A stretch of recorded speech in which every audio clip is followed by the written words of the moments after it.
Throughout the tribes of Israel, all the people were arguing among themselves, saying, "The king delivered us from the hand of our enemies. He is the one who rescued us from the hand of the Philistines. But now he has fled the country to escape from Absalom. And Absalom, who we anointed to rule over us, has died in battle. So why do you say nothing about bringing the king back?" King David sent this message to Zadok and Abiathar the priests. "Ask the elders of Judah, why should you be the last to bring the king back to his palace, since what is being said throughout Israel has reached the king at his quarters? You are my relatives, my own flesh and blood. So why should you be the last to bring back the king? And say to Amasa, are you not my own flesh and blood? May God deal with me, be it ever so severely, if you are not the commander of my army for life in place of Joab." He won over the hearts of the men of Judah so that they were all of one mind. They sent word to the king, "Return, you and all your men." Then the king returned and went as far as the Jordan. Now the men of Judah had come to Gilgal to go out and meet the king and bring him across the Jordan. Shimei, son of Gera the Benjamite from Bahurim, hurried down with the men of Judah to meet King David. With him were 1,000 Benjamites, along with Ziba, the steward of Saul's household, and his 15 sons and 20 servants. They rushed to the Jordan where the king was. They crossed at the ford to take the king's household over, and to do whatever he wished. When Shimei, son of Gera, crossed the Jordan, he fell prostrate before the king and said to him, "May my lord not hold me guilty.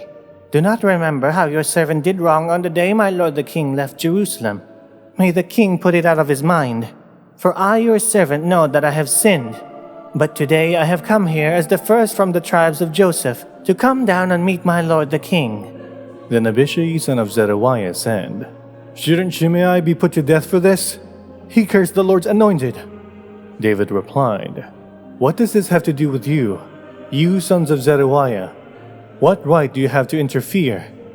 Should anyone be put to death in Israel today? Don't I know that today I am king over Israel?" So the king said to Shimei, "You shall not die." And the king promised him on oath. Mephibosheth, Saul's grandson, also went down to meet the king. He had not taken care of his feet, or trimmed his mustache, or washed his clothes, from the day the king left until the day he returned safely. When he came from Jerusalem to meet the king asked him, "Why didn't you go with me, Mephibosheth?" He said, "My lord the king, since I, your servant, am lame, I said, I will have my donkey saddled, and will ride on it, so I can go with the king. But Ziba, my servant, betrayed me, and he has slandered your servant to my lord the king. My lord the king is like an angel of God, so do whatever you wish. All my grandfather's descendants deserve nothing but death from my lord the king. But you gave your servant a place among those who eat at your table. So what right do I have to make any more appeals to the king?" The king said to him, "Why say more? I order you and Ziba to divide the land."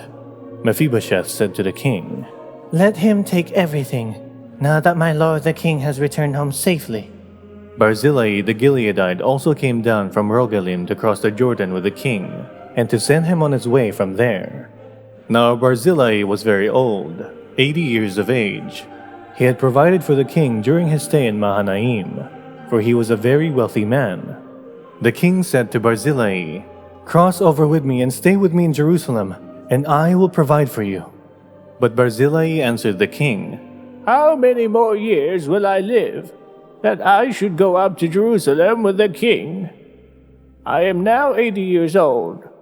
Can I tell the difference between what is enjoyable and what is not? Can your servant taste what he eats and drinks? Can I still hear the voices of male and female singers? Why should your servant be an added burden to my lord the king? Your servant will cross over the Jordan with the king for a short distance. But why should the king reward me in this way? Let your servant return, that I may die in my own town near the tomb of my father and mother. But here is your servant Kimham. Let him cross over with my lord the king. Do for him whatever you wish." The king said, "Kimham shall cross over with me, and I will do for him whatever you wish. And anything you desire from me I will do for you." So all the people crossed the Jordan, and then the king crossed over. The king kissed Barzillai and bid him farewell, and Barzillai returned to his home. When the king crossed over to Gilgal, Kimham crossed with him. All the troops of Judah and half the troops of Israel had taken the king over. Soon all the men of Israel were coming to the king and saying to him, "Why did our brothers, the men of Judah, steal the king away and bring him and his household across the Jordan, together with all his men?"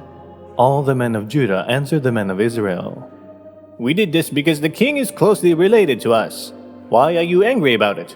Have we eaten any of the king's provisions? Have we taken anything for ourselves?" Then the men of Israel answered the men of Judah, "We have 10 shares in the king, so we have a greater claim on David than you have. Why then do you treat us with contempt? Weren't we the first to speak of bringing back our king?" But the men of Judah pressed their claims even more forcefully than the men of Israel.